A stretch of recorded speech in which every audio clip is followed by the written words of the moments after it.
Hujambo, karibu katika Dream Media habari, lakini kwanza ni machache kati ya mengi tuliyokuandalia kwa siku ya leo. Rais wa Jamhuri ya Muungano wa Tanzania Dr. Samia Suluhu Hassan asema toleo la sheria zilizofanyiwa urekebu la mwaka 2023 ni hatua muhimu katika kupambana na matumizi mabaya ya madaraka.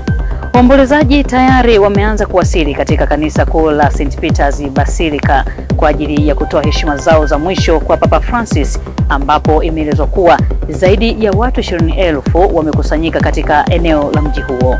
Na michuano ya Kombe la Muungano kuanza kutimua vumbi kesho Alhamis katika viwanja vya Gombani visiwani Zanzibar. Taarifa hii ya habari inapatikana kupitia akaunti yetu ya YouTube ya Dream Media TZ, lakini pia tufuatilie kupitia kurasa zetu za mitandao ya kijamii za Facebook na X zamani Twitter Dream FM na Instagram ni Dream FM TZ. Na sasa ni muda wa kuziangazia kwa kuandalia kwa siku ya leo. Na uko nami Resta Fares. Rais wa Jamhuri ya Muungano wa Tanzania Dr. Samia Suluhu Hassan leo amezindua toleo la sheria zilizofanyiwa urekebu la mwaka 2023 iliyofanyika Ikulu ya Chamwino jijini Dodoma.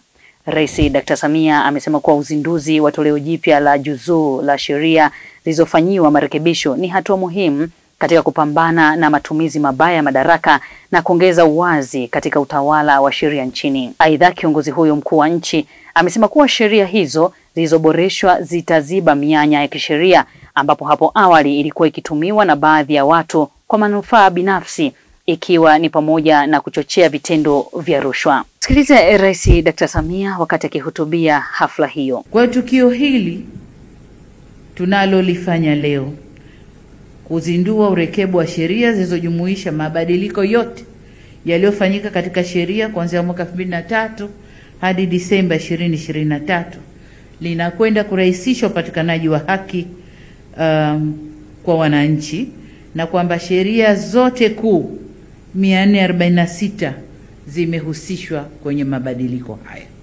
Kwa hiyo tuna sheria mpya zilizoandikwa upya, na sasa hakuna haja ya wale wanasheria kuambizana, hebu rifaa sheria mwaka fulani, hebu rifaa sheria kifungu fulani cha mwaka fulani, hebu sheria fulani ilisema hii, iliondoa kifungu hiki. Sasa zote zimeandikwa upya na zinapatikana pahali pamoja, na kufanya kazi imerahisishwa, lakini mbali ya hilo zimepangwa vizuri pia. Sasa kwa upande wa mahakama, tunatazamia itapunguza muda unaotumika kwenye kufanya utafiti ili kupata uhakika wa sheria inavyosema, na hivyo kurahisisha maamuzi. Lakini zaidi ya hapo, juzuu hizi za sheria zilizorekebishwa ni muhimu sana katika kuongeza uwazi na kuzidi kujenga imani ya wananchi kwa serikali yao. Aidha, ni nyenzo muhimu itakayosaidia kupunguza matumizi mabaya ya madaraka na kuziba ombwe la kisheria lilokuwa likitumika kuchochea rushwa. Wakati joto la uchaguzi mkuu nchini Tanzania unaotarajiwa kufanyika mwezi Oktoba mwaka huu likiendelea kupanda, wanasiasa na wananchi kwa ujumla wametakiwa kutanguliza amani ya nchi mbele badala ya itikadi ya vyama vya siasa. Amani inatajwa kuwa ni moja ya tunu ambayo inapaswa kulindwa kwa nguvu zote, kwani huleta madhara makubwa kwa mwananchi mmoja mmoja na hata taifa pia. Zaidi tuungane na mwanahabari Esau Godwin. Katika mahojiano yake maalum na Dream TV, katibu wa itikadi, uenezi na mafunzo wa Chama cha Mapinduzi CCM mkoa wa Mbeya, Christopher Uhagile, amesema ni vyema wanasiasa wakatambua kuwa bila amani hakuna siasa, hivyo ni vyema kuilinda. Ni kwenye swala la amani. Amani ni zaidi ya CCM, amani ni zaidi ya Chadema, amani ni zaidi ya kafu, amani ni zaidi ya kiongozi wa dini. Amani ya nchi yetu ni agizo la Mwenyezi Mungu, na sote Mungu ametuagiza kwamba tulinde amani, lakini ameelekeza kwamba tuheshimu mamlaka, tuheshimu watawala waliopo. Basi naomba Watanzania tuongozwe na hilo. Tofauti zetu tutumie fursa hii ya Mheshimiwa Dr. Samia Suluhu Hassan ya maridhiano, ya kukaa na kuzungumza, lakini tusiitumie hii kama fursa ya kwenda kuharibu amani ya nchi yetu. Kuhusu kile kinachoendelea kwenye majukwaa ya kisiasa kuelekea uchaguzi mkuu, Uhagile amesema CCM inaamini katika mabadiliko ambayo tayari yamefanywa na Rais wa Jamhuri ya Muungano wa Tanzania Dr. Samia Suluhu Hassan, Hivyo ni vyema wanasiasa wakatambua hilo na kwa mustakabali wa amani ya nchi. Rais wa nchi hii tumemkabidhi katiba ya nchi yetu, na jukumu kubwa la kwanza alilokabidhiwa ni kuhakikisha nchi inakuwa na utulivu na amani, na sisi sote tunaishi katika mazingira hayo. Sasa tumunge mkono na tusimame kwenye hilo, na anapofanya hivyo anatimiza wajibu wake, na sisi tunapotaki na tunatimiza wajibu wetu. Kwa rai yangu ni hiyo, niwaombe wananchi wajitokeze kwa wingi ukifika wakati wa uchaguzi kwenda kushiriki kwenye haki yao ya msingi ya katiba ya kuchagua ama kuchaguliwa kwa wale watakao kuwa wamegombea na kumchagua kiongozi wanayemtaka. Na ninachotaka kusema kwamba nchi hii haijakamilika. Yalianza marekebisho tangu miaka hiyo, na day to day yameendelea kufanya marekebisho. Aimu ni nini? Ni kuendelea kuboresha mifumo ya kiutawala ili kuboresha mifumo ya kumhudumia mwananchi. CCM tumeendelea kufanya hivyo, na sisi sio kwamba ni malaika, na ndio maana CCM ni chama kinachoweza kujibadilisha kutokana na wakati, ni chama kinachopokea mawazo na kuyafanyia kazi kwa maslahi mapana ya nchi. Lakini raia. Naye Godfrey Mondulusia ambaye ni mwenyekiti wa chama cha ADC mkoa wa Mbeya na mwenyekiti wa shirikisho la vyama vya siasa Mbeya, anasema ni vyama vya siasa vikaleta hoja ya changamoto mezani na kujadili kwa pamoja kuliko kuhamasisha vurugu. Dr. Samia Suluhu Hassan na uhakika aliwahi kujadili kwamba katika zile fuara zake, katika fuara za rais aliwahi kusema hatafanya pale kwenye fuara kuna mambo manne. Kuna reform, kuna resilience, uvumilivu, reconciliation, pamoja na hii wanaita of course yako mambo manne. Resilience.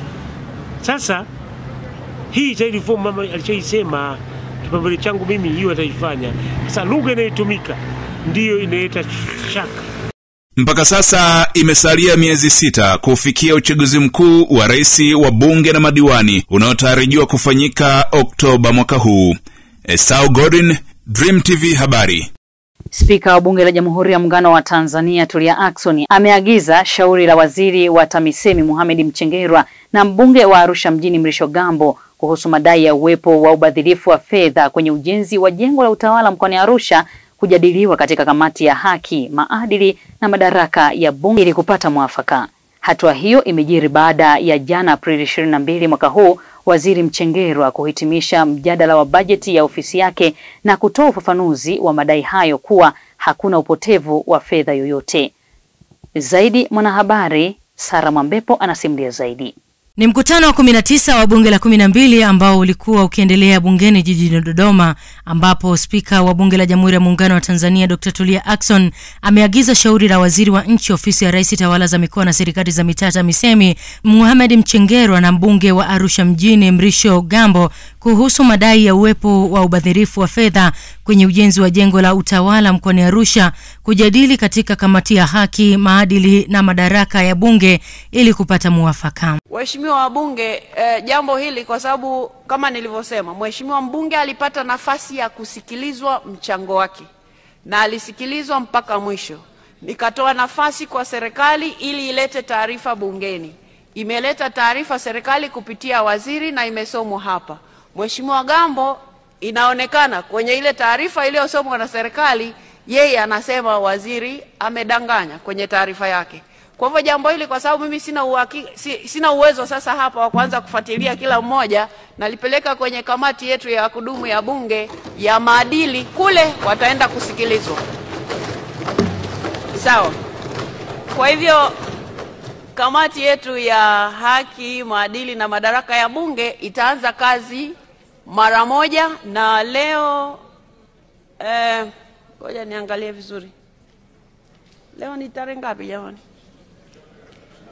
Leo tarehe 23.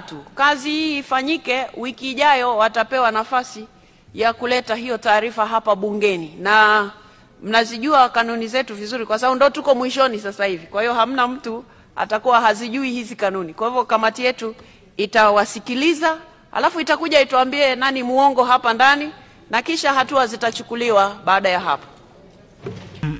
Aprili 16, 2025 bungeni jijini Dodoma, wakati akichangia hotuba ya bajeti ya ofisi ya Rais TAMISEMI kwa mwaka wa fedha 2025-2026, Gambo aliibua hoja ya uwepo wa kile alichokiita ni upigaji wa fedha mkoani Arusha, ambapo baada ya tuhuma hizo Spika Tulia alimtaka waziri wa TAMISEMI Mohamed Mchengerwa kufuatilia tuhuma hizo na kuagiza kuja na ripoti yake. Jana Aprili 22, 2025, wakati waziri Mchengerwa alipokuwa akihitimisha mjadala wa bajeti ya ofisi yake, alitoa ufafanuzi wa jambo hilo, lakini bado Gambo alidai kuwa waziri amelidanganya bunge kwenye baadhi ya maeneo katika taarifa yake, na ndipo spika akamwagiza tena waziri Mchengerwa kutoa ufafanuzi zaidi leo Aprili 23, 2025. Akitoa taarifa, waziri Mchengerwa amesema hakuna fedha yoyote iliyopotea, miradi yote iliyojengwa Arusha mjini kama inavyodaiwa na mbunge wa jimbo hilo. Kwa kuzungumza, Mheshimiwa Spika, katika mjadala wa hoja za bajeti, Mheshimiwa Mrisho Gambo, mbunge wa Arusha mjini, aliwasilisha tuhuma nzito kuhusu miradi miwili mikubwa inayotekelezwa na halmashauri ya jiji la Arusha, yaani ujenzi wa jengo la utawala la halmashauri na ujenzi wa soko la Semunge. Katika yote mawili, aliibua hoja zinazodai kuwepo kwa upotevu mkubwa wa fedha za umma, matumizi mabaya ya madaraka na mchanganyiko wa vipimo uliopelekea malipo yasiyo halali.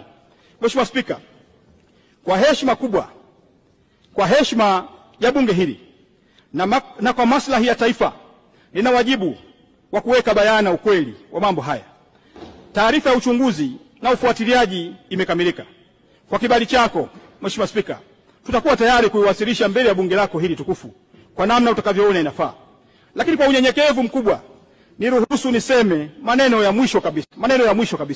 Mheshimiwa Spika, TAMISEMI ni wananchi na TAMISEMI ni serikali hasa. TAMISEMI ni serikali hasa. Niwathibitishie Watanzania, hakuna senti ya Watanzania iliyopotea katika miradi yote hii miwili. Mheshimiwa Spika, ni muhimu tutofautishe hoja za kujenga na lugha za kuchomea. Tuhuma zisizo na mzizi si hoja, ni cheche za siasa ambazo hazifai kuweka ndani ya taasisi zenye misingi ya sheria. Miradi ya maendeleo haijengwi kwa maneno, bali kwa mchakato. Tuhoji kwa hoja na tusihukumu kwa jazba. Mheshimiwa Spika, TAMISEMI itaendelea kulinda uwazi, kuchukua hatua za uwajibikaji na kuhakikisha taasisi zake haziingii katika hofu ya sababu ya siasa za majukwaa. Kama kuna jambo la kuchunguzwa, tutalifuatilia hasa. Lakini kama ni juhudi za kuwaza visasi kupitia minong'ono ya kisiasa, serikali hii haitatoa nafasi hiyo. Lakini baada ya taarifa yake, waziri Mchengerwa ilionekana kuwa si sahihi kwa baadhi ya mambo aliyoyawasilisha bungeni, ambapo spika wa bunge ameamuru kamati ya maadili kufanya nao mazungumzo na kutoa taarifa bungeni wiki ijayo. Sara Mwambepo, Dream TV. Shukrani sana Sara Mwambepo kwa taarifa hiyo kutoka bungeni jijini Dodoma. Mtazamaji wa Dream Media, nikukumbushe kuendelea kufuatilia kurasa zetu za mitandao ya kijamii za Facebook na X Dream FM na Instagram ni Dream FM TZ. Na sasa tuziangazie taarifa za mataifa mbalimbali kama zinavyoletwa kwako na Brown Tinda. Mwili wa kiongozi wa kanisa Katoliki duniani Papa Francis umehamishwa Jumatano hadi kwenye kanisa la Mtakatifu Peter, ambapo maelfu ya watu wanapata fursa ya kutoa heshima zao za mwisho kwa muda wa siku 3. Zaidi ya watu 20,000 wamekusanyika huko Vatican kumwaga Papa Francis. Waombolezaji wameanza kuwasili katika kanisa kuu la St. Peter's Basilica kutoa heshima zao za mwisho kwa Papa Francis. Kanisa hilo litasalia wazi hadi saa 24 za eneo hilo leo. Watu kutoka sehemu mbalimbali za dunia wanaendelea kumuomboleza Papa Francis. Mazishi ya Papa Francis siku ya Jumamosi yanatarajiwa kuhudhuriwa na mamia kwa maelfu ya mahujaji pamoja na viongozi wa dunia, akiwemo Rais wa Marekani Donald Trump, Rais wa Ukraine Zelensky na hata mwanamfalme William wa Uingereza. Waziri wa mambo ya ndani wa Italia Matteo amesema wanatarajia wajumbe kutoka nchi za nje wapatao 150 hadi 170 pamoja na maelfu ya watu. Baadaye jeneza la Papa Francis litapelekwa katika kanisa alilolipenda zaidi la Mtakatifu Maria Maggiore mjini Roma, ambako atazikwa na kaburi lake kuandikwa Franciscus. Mamlaka za Italia zinajiandaa na operesheni kabambe ya usalama kwa ajili ya mazishi ya Papa Francis, huku siku ya Ijumaa ikitangazwa kuwa likizo ya kitaifa. Tayari vizuizi kadhaa vimewekwa ndani na nje ya kanisa la Mtakatifu Peter ili kudhibiti umati wa watu ambao tayari umewasili eneo hilo, huku ukaguzi na usalama vikiamrishwa na wafanyakazi wakiwapatia watu chupa za maji kutoka na jua linaloshuhudiwa huko Vatican. Watu 9 wameuawa baada ya ndege isiyo na rubani ya Urusi kushambulia basi lililokuwa likisafirisha wafanyakazi nchini Ukraine, maafisa wamesema. Shambulio hilo lilitokea Jumatano asubuhi katika mji wa kusini wa kati wa Malihanetsi. Silihai Liasaki, mkuu wa mkoa wa Dnipropetrovsk, amesema takriban watu 30 walijeruhiwa, kiongezea kuwa idadi ya waathiriwa inakuwa kila wakati. Shambulio hilo limetokea wakati maafisa kutoka Uingereza, Ufaransa, Ujerumani, Marekani na Ukraine wakijiandaa kufanya mazungumzo mjini London kwa lengo la kuafiki usitishaji mapigano katika mzozo huo. Urusi ilianzisha uvamizi dhidi ya Ukraine mnamo tarehe 24 Februari mwaka wa 2022. Inakadiriwa kuwa mamia ya maelfu ya watu wameuawa au kujeruhiwa kila upande tangu wakati huo.